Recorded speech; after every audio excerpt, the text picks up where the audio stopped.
السلام عليكم، تحية طيبة وأشواق حارة من صميم قلبي الخالص. أتمنى أن تكونوا بصحة جيدة في كل الأحوال.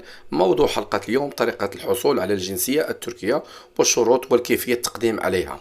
وقبل ما نبتدئ دائما في التفاصيل، أشكر جميع وكل المتابعين والمتابعات ومحبي قناة دنيس بالبشير وقناتكم أيضا. الناس اللي شافت أول مرة القناة بالطبع، إذا أعجبكم المحتوى فادعوكم بالاشتراك فضلا وليس أمرا. كذلك ما تبخلوش علينا، جزاكم الله خيرا باللايكات ديالكم لأنها كتشجعني على البحث والعطاء أكثر، وبالطبع تدعموا دائما القناة ديالي. على بركة الله، هذا الموضوع علاش بغينا نتكلموا فيه اتصلوا به بزاف ديال الناس خارج الوطن وداخل الوطن والجالية المغربية المقيمة في تركيا على كيفاش نحصلوا أخويا بالبشير على الجنسيه. وحاولت ندير لكم هذا الفيديو هذا، الناس كتبوا لي في دي كومونتير، حنا غادي نعطيو ملاحظات على كيفاش هي الطرق اللي يمكن لكم تحصلوا على الجنسيه التركيه. نبداو في الموضوع. اولا وقبل كل شيء نبداو بالمولود، يعني هل ياخذ المولود في تركيا الجنسيه، او هل يحصل الطفل المولود في تركيا على الجنسيه التركيه؟ لا يتم منح الطفل المولود من ابوين اجنبيين الجنسيه التركيه الا في حاله استحالة وحصوله على جواز سفر كل الأبوين بشكل فعلي. اوكي، شنو بغي نقصدو دابا من هنا؟ كاين شي راجل مغربي او جزائري او تونسي او اي دولة اخرى، اي مواطن عربي او يابانجي مقيم هنا في تركيا ومزوج امراه، مثلا نقولوا حنا نتكلموا على سبيل المثال نتكلموا على المغاربه، يعني مواطن مغربي متزوج مواطنه مغربيه ولد هنا في تركيا، واش كيحصل على الجنسيه التركيه؟ لا، ما ياخذش الجنسيه التركيه لان الابو ما عندوش الجنسيه. كون كان شي واحد فيهم الاب ديالو او الام ديالو عنده الجنسيه، يمكن الولد اوتوماتيك تيحصل على الجنسيه التركيه، ولكن كيحصل غير على الاقامه. اوكي، انتم فهمتوني شنو بغيت نقصد بهذه. ثم نمشيو لشراء العقار في تركيا. هل يمنح الجنسيه التركيه؟ عند شراء العقار يمنح الجنسيه التركيه. في حالة الدخول لتركيا بإقامة سياحية يتم منح إقامة قصيرة الأمد، تتسمى إقامة عقارية مشابهة بهذه الإقامة السياحية، والتي يجب تجديدها كل عام أو عامين. وكاينة واحد الملاحظة واحدة أخرى غنزيدها لكم. في حالة تخطت قيمة العقار، يعني مبلغ 250 ألف دولار أمريكي، فيعني كيمكن لهذا الشخص هذا باستخراج نوع معين له من الإقامات مباشرة بالتقدم على معاملة الجنسية التركية في مدة لا تتجاوز تقريبا 3 أشهر لجميع الأفراد الأسرة تحت 18 سنة، وكذلك حتى الزوج أو الزوجة كيحصلوا على الجنسية التركية مباشرة. إلا شراو دار عند النوتير تكون مكتوبة فيها ديك السجلات، شبه داك الطوبو ضاعي راسي، يكون مكتوب فيها 250 ألف دولار أمريكي. كاع العائلة كلها كتاخذ الجنسية التركية. ولكن كاين عاوتاني واحد الحاجة واحدة أخرى، إلا شريتي واحد عقار يعني نورمال ماشي 250 ألف دولار، كتشري غير واحد العقار تقريبا واحد بحال نقولوا 10 المليون أو 15 مليون أو 20 مليون أو 30 مليون، ماشي 250 ألف دولار، كيمكن لك تاخذ واحد إقامة عقارية مشابهة للإقامة السياحية، كيمكن لكم تبقى تجددوها كل عام أو عامين، كتبقى جالس دائما، ماشي بحال السياحي كتاخذها غير مرة في العام. اوكي. ثم الإقامة السياحية، هل تعطي الجنسية في تركيا بشكل قاطع؟ لا أو نعم. ضمن أنواع الإقامات السياحية أي أرضية بمفردها للحصول على الجنسية التركية مستقبلا لا يمكن. والشروط المطلوبة لتقديم بطلب الحصول على الجنسية التركية: القانون الوطني الخاص بالمتقدم أن يتمكن من المتجرد من جنسيته وأن يكون على قدرة وإدراك بنظر القوانين التركية. هادشي انا تنفصلو لكم باش تكونوا عارفين، لان كاينين بزاف ديال المواضيع باش تاخذ الجنسيه التركيه. الاقامه في تركيا لمده 5 سنوات دون انقطاع، اوكي، وعدم التواجد خارج تركيا فيها لمده 6 اشهر. تاكيد الرغبه في الاقامه في تركيا بشكل فعلي، وذلك على النحو التالي كله على حده. اولا غادي نقول لكم واحد 6 شناكلار كاينين تقريبا واحد 9. غنبداو شراء عقار في تركيا، أو إنشاء عمل في تركيا، الاستثمار في تركيا، نقل مركز العمال والتجارة في تركيا، يحصل على إذن عمل في تركيا، تكون خدام ويديروا لك ديك اوتروماك إذن تشارج إذن، الزواج من مواطن أو مواطنة تركيا، تقدم للحصول على الجنسية للعائلة جميعا، أن يكون المتقدم تقريبا أب أب أو أم أو أخ أو قد حصل سابقا على الجنسية التركية، إتمام التعليم الدراسي في تركيا، ألا يكون مصابا بأي نوع من الأمراض التي يمكن أن تشكل خطرا على تركيا، بحال الأباتيت با، أباتيت جا، الهاتش اي في، بحال الايدز. يعني ما يكونوش فيك هذه الامراض هذه، ان تتوفر فيه الاخلاق الحميده، ما يكونش فيه الصداع، ما يكونش يدير المشاكل، ان يملك لغه تركيه على قدره الحاجه.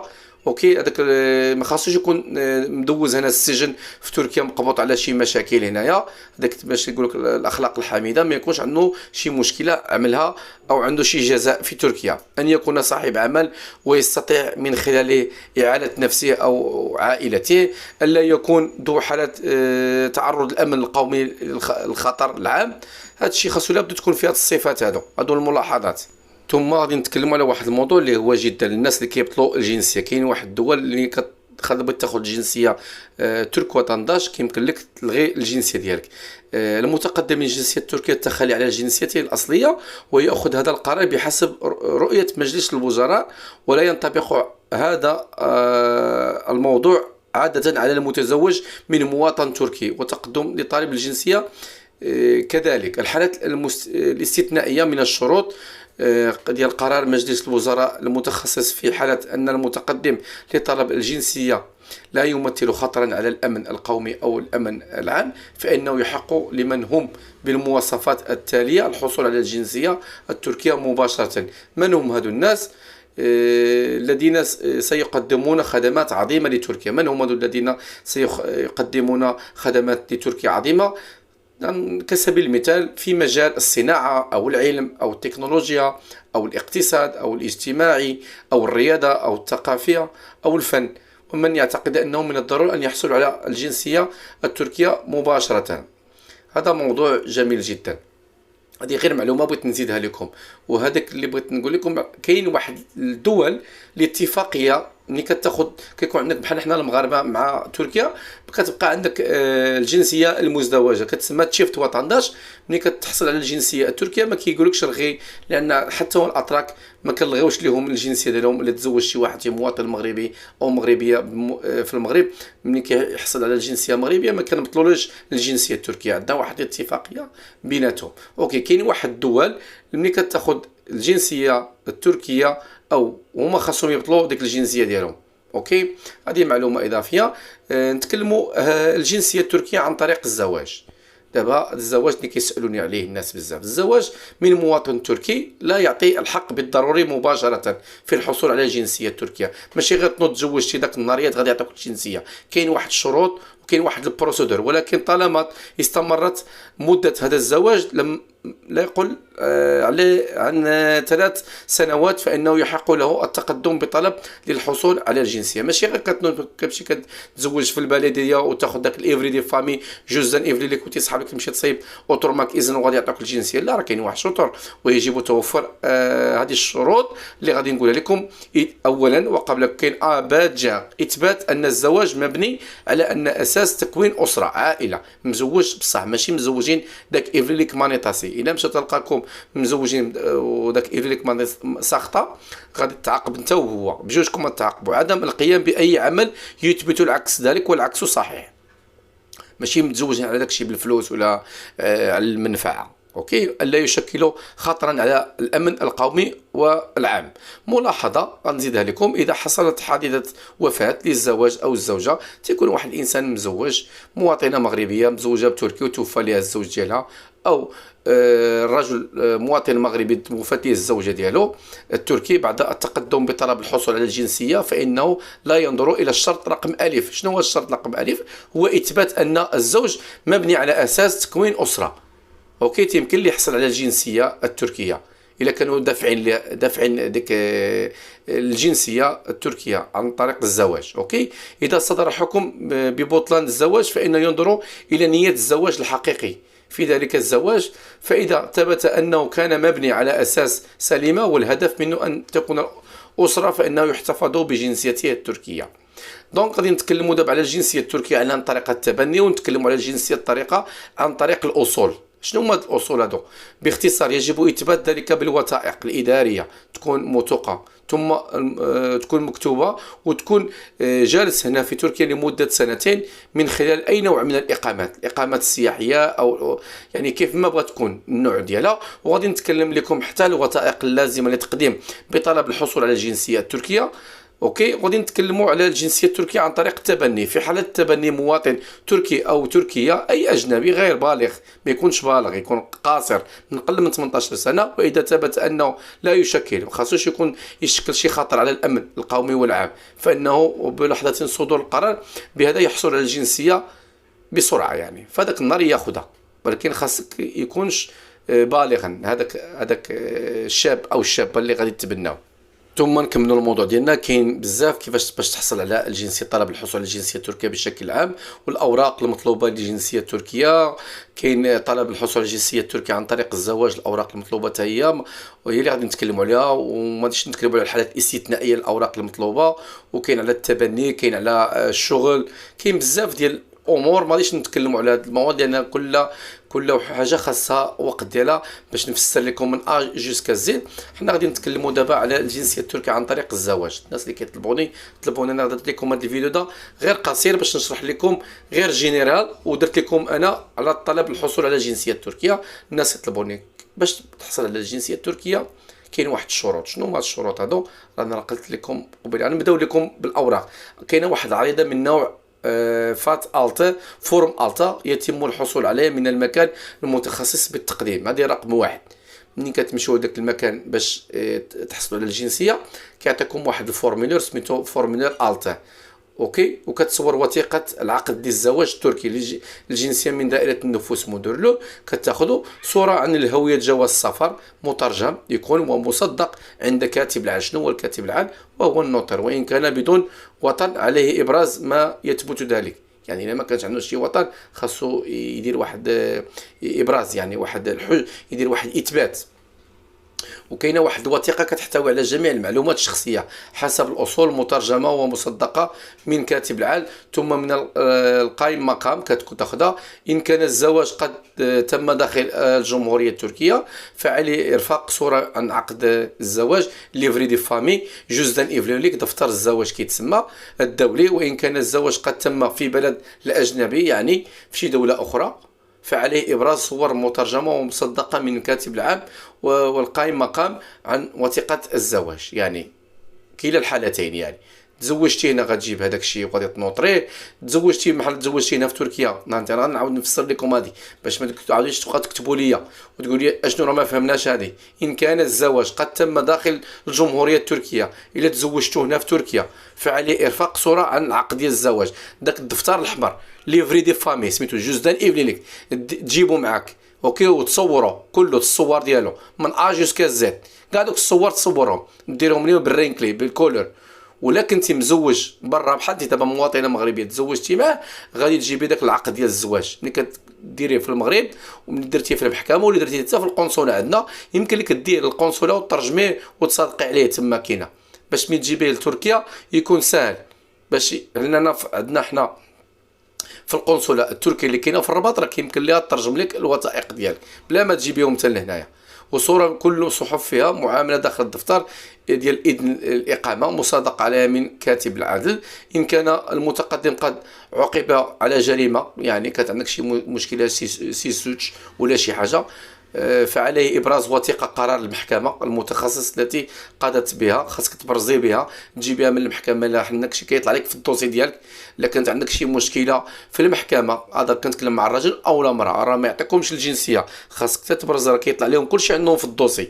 اوكي، ان كان المتقدم لا يملك يعني هويه، معلومات شهر يوم او ميلاد، يعني تكون عندك كاين شي ناس مواطنين عنده لاكارت ناسيونال وما تيكونش فيها الشهر او الايام اوكي في الميلاد ديالو، فيجب عليه اثبات ذلك من الجهات المتخصص في بلاده، واحضار وثيقات رسميه تجيبها تتخص على تكون مترجمه ومصدقه من كاتب العدل او حسب قانون الخدمات دائره النفوس ديالنا حنا في تركيا 54 واحد القانون 90، وفق الماده 39 احضار بيان موقع احضار تلك الوثيقه. يعني لا بد ثم إرفاق صورة هوية الزوج أو الزوجة التركية، يعني تكون عندكم فوتوكوبي من جوج جهات، الأمامي والخلفي، بطريقة مقروءة تكون مقرية مزيان، وديروا واحد الوصل لدفع قيمة الخدمات ديال المبلغ الرمزي بحسب قانون التجنيس التركي الصادر يوم 2009 6 12 برقم 99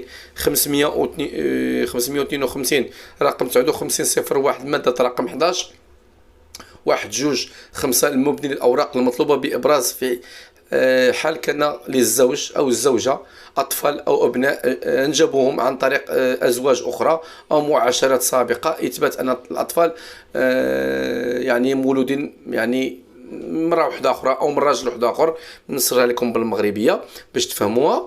اوكي، دابا هاد الطريقه هذه ما كيفهموهاش الناس بزاف، انا غادي نحاول نفسر لكم بالدارجه المغربيه. دابا اولا وقبل كل شيء، ملي تتزوجي داك الزواج ملي كتكملي 3 سنين ديالك، اوكي، انت كملتي، ما خاصك ديري معاه شي مشكله الراجل ديالك، او المراه ما خاصهاش دير مشكله مع الراجل ديالها، هذه بجوج.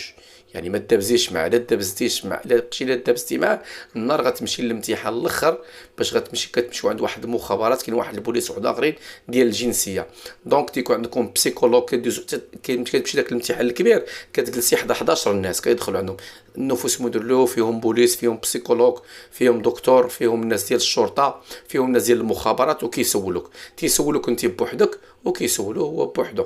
دونك ملي كتكوني مزوجه داك العام الاول والثاني والثالث، راه كيبقى يجيو البوليس كيبقى يسولوا في الحومه عليكم، اوكي، وهذه. ولكن لو كنتي ولدتي مع الاولاد ما كيكونش داك العائق بزاف. دونك دابا تنقول لكم انا شنو كاين جينيرال، شنو كاين باش تكونوا عارفين هادشي. دونك ملي كتمشيو للامتحان الاخر، حنا ما غاديش نقولوا في الاول والثاني والثالث، داكشي دوك المراحل كيدوزو ساهلين. تنقول لكم ملي كتوصلوا للامتحان الاخر الكبير، انتم وصلتوا للامتحان الكبير، كيغوتوا عليكم البوليس، كيقدر يدوروا لك انت البوليس، يقول لك شنو كليتو البارح. دونك باش كيقدر يحصلوكم، كيدخلوك نتيا، تيقول لك انت شنو كليتو البارح، شنو مشيتو السيمانه اللي فات، كتقول لي حنا راه كلينا هذه. دابا لا كان الزواج ماشي ديال بصح، ما كتكونيش عارفه، ما كتكونيش معاه اشنو تيبغي، شنو سميتو خوتو، شحال ديال خوتو عنده، فين مشيتو معاه، فين مشيتو الشهر اللي فات، فين مشيتو الشهر العام اللي فات. تقول لك انت كتكذبي، راه غندير او مرة تيكتبوا تيقيدوا انت هما كيسولوا فيك، كتدخلي انت بوحدك اشنو كليتو البارح، شنو كليتو البارح، فين خرجتو، فين سافرتو، واش عمرو داك المغرب، واش مشيتو لهاد البلاصه، كتقولي حنا راه مشينا هنا ومشينا، كتخرجي انت، كيجي هو تيسولو اشنو كليتو البارح، شنو درتو البارح، اشنو جابتك في العيد الميلاد ديالك، اشنو كيبغي، شنو ما تيبغيش، شنو فاز زايد، شحال عنده ديال خوتو، شنو سميت مو، شنو سميت باه. فهمتيني؟ كيبقى يسولكم واحد الاسئله، يعني يقدروا تقول شي حاجه خطا، عافاكم راه مزوجينش بصح. خاصك الناس اللي كيكونوا مزوجين ديال بصح راه كتكونوا عارفين كلشي، الاسماء ديال الخوت، شنو تيبغي، شحال كيلبس في الصباط ديالو، اش ما كيبغي، شنو تيكره، فوقاش نهار تزوجتو. يا فهمتيني؟ شنو هو الشامبان اللي تيعجبو، شنو هو الافلام اللي تيبغيو، شنو هو اخر فيلم تفرجتوا فيه بجوجكم، شنو اخر مره دابزتوا فيها. تيسولكم شي اسئله غريبه جدا، اوكي، يعني ردوا البال. وفي الاخير انت ولا هو خاصك تكوني حافظه النشيد الوطني ديالهم التركي، راه لا ما حفظتيش النشيد الوطني التركي راه صعيبه، راه ما يعطوكش الجنسيه. اللي كتبدا كورك ما سوماس مو شافاك سلمدان يردمن استنداتوتان انسون اوجاك، تحفظوا هذا النشيد الوطني ديال الاتراك، راه ما حفظتوش راه ما يعطوكش الجنسيه. وخاصك تعرفي اللغه التركيه، وخاصك تدابزي مع الراجل ديالك، راه لا دابزتي معاه ملي كيدخل هذا اولا كتدخلي انت هي الاولى او انت، هذا المواطن الاجنبي، وتيسولوا تيقولوا لي واش بغيتي تعطيها الجنسيه ولا ما بغيتيش تعطيها الجنسيه. الا كنتي شاده مع ان عكسنا راه ما غاديش يعطيها لك. دونك انا تنقول لكم شنو كاين. انا درت لكم هذا الفيديو هذا قصير باش تعرفوا، حيت الناس رغبوني قالوا لي اخويا بالباشا دير لنا كيفاش يمكننا نحصلوا على الجنسيه التركيه. كاين مواضيع بزاف طويله، ما باش نطول عليكم، يعني عطيتكم واحد الخلاصه، واحد الملاحظه على هذا الفيديو باش تكونوا عارفين. وتحياتي للجميع. ثم اللي بغى شي حاجه يصبر، اللي بغى مومو كيصبر لديدي ديالو، يعني اي ضي كما كيقولوا الاتراك، اي ضي الحلوف قول له عمي اي ضي. والسلام عليكم، ياك شاملار.